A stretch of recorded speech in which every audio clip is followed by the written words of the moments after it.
नमस्कार, मी स्वाती सकपाळ. आपण पाहत आहात जनादेश वृत्तवाहिनी. पाहूया आजच्या काही ठळक घडामोडी.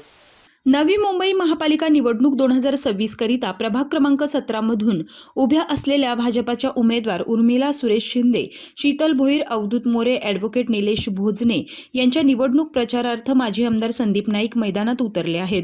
प्रभाग क्रमांक 17 मधील विविध भागात संदीप नाईक यांच्या नेतृत्वाखाली चारही उमेदवारांची भव्य प्रचार रॅली काढण्यात आली. संपूर्ण देशभरात मागील 25 वर्षात घरपट्टी आणि पाणीपट्टीमध्ये कोणत्याही प्रकारची वाढ न करणारे शहर म्हणून नवी मुंबईची ओळख आहे. त्यामुळे नामदार गणेश नाईक यांनी नवी मुंबईत केलेल्या कामाच्या जोरावर भाजपाचे सर्व उमेदवार निवडून येतील आणि नवी मुंबई महापालिकेवर भारतीय जनता पक्षाचा महापौर विराजमान होईल असा विश्वास यावेळी माजी आमदार संदीप नाईक यांनी व्यक्त केला आहे. आज संपूर्ण नवी मुंबईमध्ये भारतीय जनता पार्टीच्या बाजूने एक सकारात्मक वातावरण आपल्याला बघायला मिळतं. आज जे काही घटक नवी मुंबईमध्ये येऊन नवी मुंबईमधली सत्ता आम्हाला हवी आहे, आम्हाला परिवर्तन हवं आहे अशा प्रकारच्या वल्गना करतायत. परंतु ठाण्यासारखं शहर, ज्या शहराला UD डिपार्टमेंटने जवळपास या 5 ते 6 वर्षामध्ये 2000 कोटीचा निधी दिला, परंतु आज जर ठाणे महानगरपालिकेमध्ये गेलो तर कॉन्ट्रॅक्टरला देण्याकरता त्यांच्याकडे पैसे नाही आहेत.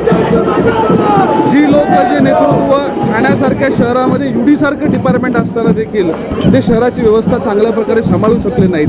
त्यामुळे त्यांची एक वाकडी नजर नवी मुंबईतील नागरिकांच्या कररूपी जाणाऱ्या पैशावर त्यांची आहे आणि त्या माध्यमातून त्यांना स्वतःचा स्वार्थ साधायचा आहे. नवी मुंबई जनता ही सुजाण आहे.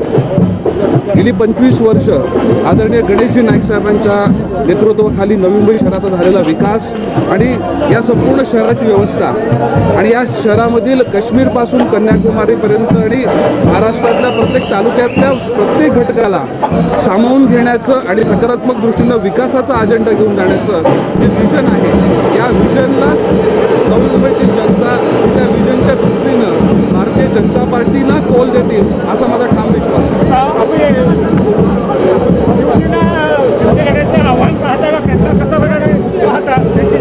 बाकी जे ज्यांच्याकडे ज्या महानगरपालिका आहेत त्या महानगरपालिकेची झालेली दयनीय अवस्था आणि त्या शहरामध्ये असलेला भ्रष्टाचार, त्या तुलनेने नवी मुंबई शहराचं नावलौकिक आणि नवी मुंबईमधील शहरातील प्रकल्प आणि नवी मुंबई शहराचं टॅक्सचे दर एकंदर आपापल्या त्या ठिकाणी असलेल्या महानगरपालिका ते सांभाळू शकले नाहीत. त्याच्या कॉन्ट्रॅक्टरला द्यायला त्यांच्याकडे पैसे नाहीत आणि ही जी नवी मुंबई महानगरपालिका ही आदरणीय गणेशजी नाईक साहेबांच्या मार्गदर्शनाखाली आज प्रगतीपथावर आहे. त्या महानगरपालिकेला कुठेतरी बाधित करण्याचा त्या ठिकाणी प्रयत्न हा विरोधकांचा आहे आणि हा जो त्यांचा डाव आहे, हा डाव नवी मुंबईतील जनता हाणून पाडेल असा माझा ठाम विश्वास आहे. कॅमेरामन इक्बाल शेखसह पल्लवी केदार, जनादेश वृत्तवाहिनीकरिता.